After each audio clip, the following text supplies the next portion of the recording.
너무 한쪽으로 치우치는 답변 어때요? 좀 극단적이고 편파적인 이런 답변들이 좋지 않아요. 그럼 어떻게 하지? 우리는 약간 중립을 지켜줄 필요가 있다.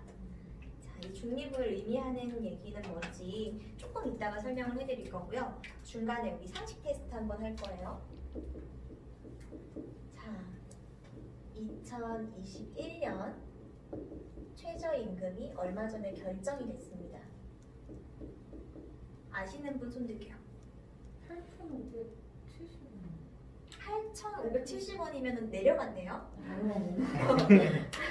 8,700원. 아, 7이 들어있는데. 아 맞아, 7이 들어가 있어. 8,720원입니다. 괜찮네요. 왜냐면 다른 판에서는 8만 원이라고. 미래에서 오셨거나 혹은 외국에서 오셨거나 여기 외국인이 한 명 있는 것 같다고 됐거든요. 자, 그러면 2020년 현재의 최저임금은 8,590원. 오 맞아. 8,590원이에요. 똑똑하다. 이 반이 제일 잘하는 것 같아. 다른 반은 갑자기 고개를 엄청 숙이고 있어. 자기한테 시킬까봐. 자, 질문이 이렇게 나올까요? 질문이 이렇게 나오나요? 아니요. 안 나와요 이렇게? 네. 나온 적 있는데? 지방직 면접에서 현재 최저임금 물어본 적 있습니다. 근데 그 친구가 그때 7,000원대였었거든? 7,000원대로 알고 있습니다 이렇게 얘기했어. 생각이 안 났나 봐. 그래서 면접관의 표정이 갑자기 싹 붙던데요. 정확하게 외워가시고요. 근데 이제 면접관들은 이 금액을 중요하게 생각을 하는 게 아니라 이제 사회 전반적으로 어떻게 흘러가는지도 알고 있는 건 중요하겠죠, 공무원으로서. 근데 보통 이렇게 하죠. 최저임금의 인상에 대한 여러분들의 견해가 궁금합니다. 이런 식으로. 그럼 여러분들은 여기에 대한 대답을 잘 해주실 필요가 있는 거예요. 자, 몇 분 시간 드리면 될까요? 2분 드리면 될까요? 3분 드리면 될까요? 3분. 알겠습니다. 3분 뒤에 한 명씩 제가 지목하면서 답변 들어볼게요. 쓰셔도 되고 쓴 거 읽으셔도 괜찮습니다. 좋습니다. 다들 잘 하시네요. 자, 제가 아까 여러분 답변하실 때 중립 지키셔야 돼요 이렇게 얘기했거든요. 이 말이 뭘까요? 여러분 찬성도 하지 마시고요. 반대도 하지 마시고 그냥 딱 중간 입장으로만 가세요. 아무것도 선택하시면 안 돼요. 큰일 나요. 이거 맞아요? 아니겠죠 당연히. 선택을 해주시기는 해야 되는데 자, 면접관이 몇 명 들어옵니까? 3명 들어오잖아요. 이들이 면접관이라고 해가지고 다 같은 의견을 가지고 있을까요? 그건 아니거든요. 그럼 나하고 반대되는 입장을 가진 면접관도 있을 수 있겠죠? 그럼 그 사람들이 압박 질문을 할 수 있는 확률이 높아져요. 그럼 우리는 그것들을 대응하기 위해서 내가 찬성을 해도 반대 입장을 살짝 얘기는 한번 해준다는 거죠. 자, 그러면 우리가 이런 질문을 풀기 위해서는 어떤 사안이든 간에 장단점이 공존을 하겠죠. 장점도 파악을 해봐야 되고 단점도 파악을 해봐야 합니다. 자, 먼저 제가 찬성을 한번 해볼게요. 네, 저는 긍정적으로 생각합니다. 최저임금 인상이 되는 것에 대해서. 자, 왜냐면 여러분 장점 뭐가 있을까요? 장점? 최저임금이 인상이 되면 장점 뭐가 있죠? 뭐가 좋아져요? 사람들의 뭐가 올라가요? 삶의 질. 삶의 질. 왜 올라가죠? 소득이 많아지니까. 그래서 지출을 많이 하고 막 이렇게 돈을 쓰면서 삶의 질이 올라가는 거 맞죠? 자, 그러면은 내가 소비했던 그 돈들은 다 어디로 가는 거예요? 내가 소비한 돈은 기업으로 가겠죠? 기업들이 성장을 할 수가 있을 것이고 그러면서 우리나라의 경제 내수 활성화가 이루어지는 거예요. 그래서 장기적으로 봤을 때 이런 부분들이 많기 때문에 최저임금을 원래는 2020년에 얼마까지 인상을 한다고 했죠? 10,000원으로 인상을 하기로 했는데 왜 취소했어요? 대선 공약이었는데 급진적으로 오르기도 하고 이런 단점들이 있기 때문이겠죠. 자, 그럼 단점은 뭐가 있을까? 우리나라는 다른 나라에 비해서 자영업자분들이 많으세요. 그쵸? 근데 그 사람들의 어떤 부담이 올라갈까요? 인건비에 대한 부담이 올라가죠.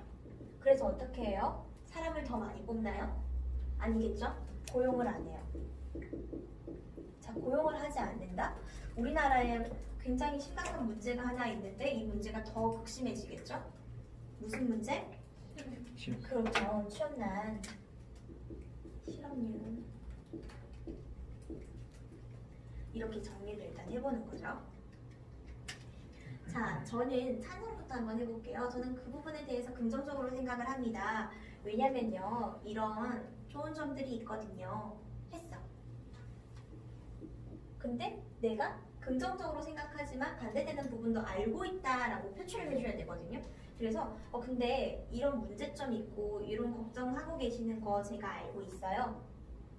지금 1대1로 얘기를 했다, 그쵸? 근데 나는 찬성을 하는 사람이기 때문에 여기를 2로 만들어주든지 혹은 여기에 대한 이 단점에 대한 문제점에 대한 해결책을 얘기를 해주면 돼요. 정부에서는 이 부분 그냥 관가하고 있고 나몰라라 하고 있어요. 아니면 일자리 안정 지원금을 주면서 혹은 이 취업난을 해결하기 위해서 여러 가지 사업들이라든지 제도들을 만들고 있으니까. 그렇죠? 그럼 그 부분들을 얘기를 해주는 거죠. 그래서 저는 장기적으로 봤을 때 경제가 우선이라고 생각을 해서 긍정적이라고 생각합니다. 이렇게 얘기하는 방법들이 있다는 거예요. 이해되셨습니까? 자, 그러면 이제 내가 반대를 할 수도 있어요. 그렇죠? 반대되는 입장은 어떻게 설명을 하느냐? 네, 저는 아직까지는 시기상조라고 생각을 합니다. 그러고 나서 다시 해볼게요. 근데 어떤 좋은 점들이 있는지 제가 알고 있어요. 그런데요, 이 문제는 굉장히 심각합니다. 지금 1대1로 얘기가 됐나요? 그쵸? 근데 우리는 지금 반대를 하기 때문에 뭐를 2로 만들어줘야 되죠? 그렇지. 이걸 2로 만들어줘야 돼요. 자, 볼게요. 그럼 뭐 어떤 얘기를 더 할 수 있을까? 추가적으로 취업난. 취업난은 뭐랑 연결이 돼 있어요? 사람들이 취업을 하지 않네. 그럼 뭘 안 하죠? 소비를 안 하고 그래서 집을 못 사죠? 여러분 그런 사람 있으세요? 나는 내가 취업하기 전에 가정부터 읽을 거야. 애부터 낳을 거야. 애는 한 셋 낳아야지. 완전 애국자. 있으세요? 없잖아, 그쵸? 그러면은 취업난은 뭐랑 연결이 되어 있다? 저출산. 자, 저출산은요? 고령화. 그래서요, 이 취업난 이거 단편적으로 바라볼 문제 아닙니다. 여러 가지 사회 문제들이 다 연결돼 있어요. 그래서 시기상조고 아직까지 점진적인 대책이 필요해 보입니다. 그리고 요새 플러스로 뭐 얘기할 수 있죠? 코로나. 자영업자들 안 그래도 다 죽게 생겼어요. 이렇게 얘기를 하시는 거예요. 이해되셨나요? 쉽죠? 쉽지 않아요? 그러니까 내가 지금 이 최저임금에 대한 이야기를 해주려고 하는 게 아니라 이렇게 여러분들 견해를 물어봤을 때에 말하는 방식을 알려드리려고 하는 거거든요. 자, 이런 방식은 학원에서 얼마든지 알려드릴 수 있어요. 근데 이 방식을 내 걸로 만들려면 어떻게 해야 된다?